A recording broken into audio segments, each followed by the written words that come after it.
Hello everyone, this is another Unfound YouTube video.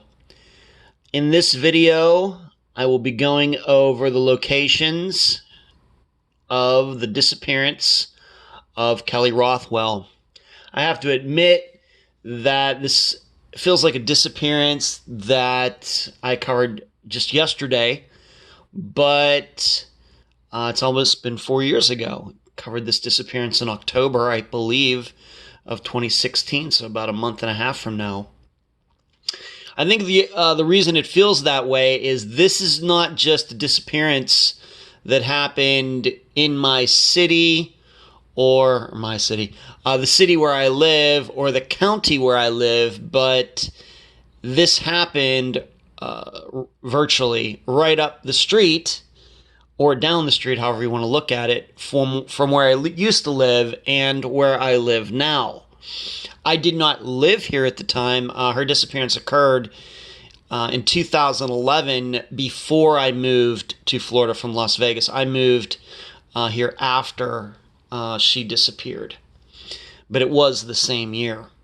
So what you're looking at on this map, 2708 2708 Gulf Boulevard is in Indian Rocks Beach. You see this at the top of the screen.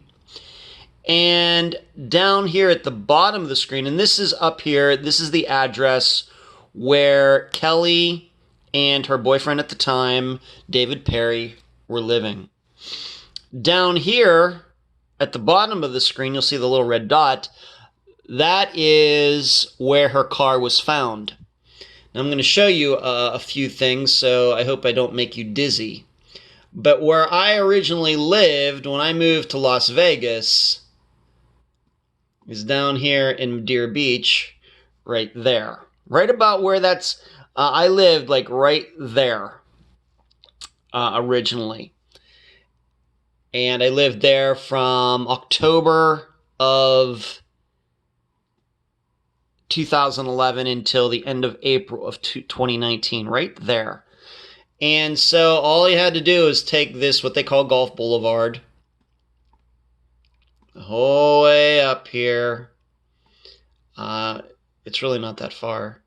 And this is where this all occurred, once again, earlier in 2011, before I moved here. Now, if you'd like to know where I live now, and I really don't care if people know where I live now, but now I live right up in, let me see if I can zoom this in. It's easy to see from the air. Right here, this is where I live now. So I moved from one side of, I guess, of where she lived and where she disappeared, on the south side of it to the north side of it. So let me zoom this out, and now just to give you an idea. So this is where she lived, on the second floor with David Perry. I would say of all the disappearances we've covered, all 180 some of them, this is one where the suspect, David Perry, there's not much doubt as to what happened in this disappearance, that he killed her. He's never spent a day in jail for that yet, but he has been in jail for many other reasons. But if you haven't listened to that episode, you can listen to it after you watch this video. Maybe this will make a little more sense to you. So that's where she lived. I go by her former apartment all the time. In fact, I drive down this way, south like this, and then go across this causeway here to get to my brother's. That's the quickest way to get to my brother's. Come south and then go east that way. So that's where she was living at the time. She was out with a friend. She was going to break up with David. She went back to break up with him, and then she disappeared. And neighbors said they heard noises and then vacuuming, etc. And then David took off. The day after she went missing, the reason I have this location pointed out, and I'll zoom in a little bit, this is where a car was found, right here.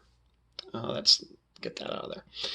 Right here, in this general area is where her car was eventually found. Now, what is creepy about this to me is you see this little building right here. That's the post office. And if any of you have ever received anything from me, for example, books, etc., things that I shipped myself, that's the post office I go to. And her car was found into the day after she disappeared right in this area.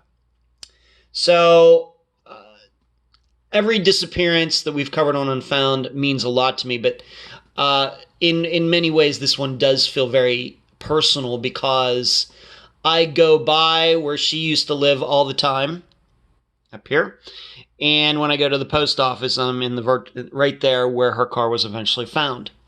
Now, another point I want to make about this disappearance, and it applies to a lot of disappearances that we cover, but we're usually talking about this concept when it comes to the missing person. Somebody says, well, this missing person walked off. Chris Sanders walked off. Jamie Bowen walked off. Well, in this particular situation, it is believed that David Perry killed Kelly here, and then he drove her car, and as you can see right in the middle of the screen, let me see if I can magnify that for you a little bit. It says 4 minutes to drive it, but the distance is 1.9 miles, not quite 2 miles.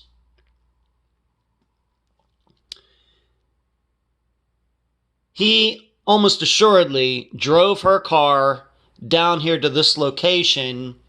I don't know what he was thinking. I don't know what kind of plan he was trying to enact. I don't know what he was trying to get everybody to think. Maybe by driving the car down here, he was trying to make it look like she parked her car there, went up onto the causeway, and jumped off. Maybe. I don't know. But what's important is it's almost assured that he drove her car down here, dropped it off. The key is 2 miles, and in 9 years since her disappearance, nobody's ever come forward to say they saw David Perry walking from that point back to the apartment, seemingly to get his own car and then leave. It is believed that he put Kelly's body in his car, jumped in his car, and took off. Because within a few days, he was back in his home state of New York, where he's had a lot of problems since.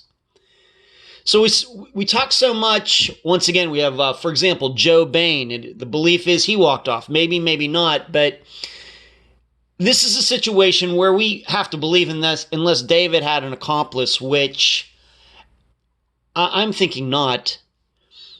Maybe somebody could have picked him up here and driven him back. Maybe somebody who unknowingly was picking up down there and didn't realize what David was doing down there. But once again, that person has never come forward, at least to my knowledge. So we must believe pretty much that he had to have walked from here back to there. There's no maybe Uber or Lyft maybe didn't exist in this area yet. A taxi driver has never come forward. Nothing. He maybe put a bike in Kelly's car and rode a bike back there. Either way, whatever the situation may be, nobody ever saw him go from here back to here. Yet we almost assuredly know that that is what happened.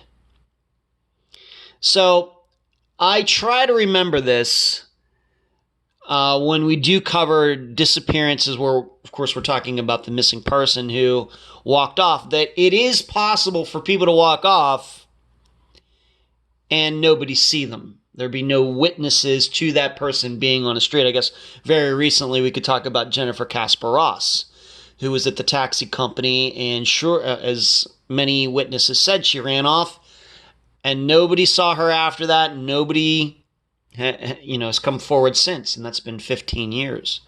So I think that's just something we have to remember.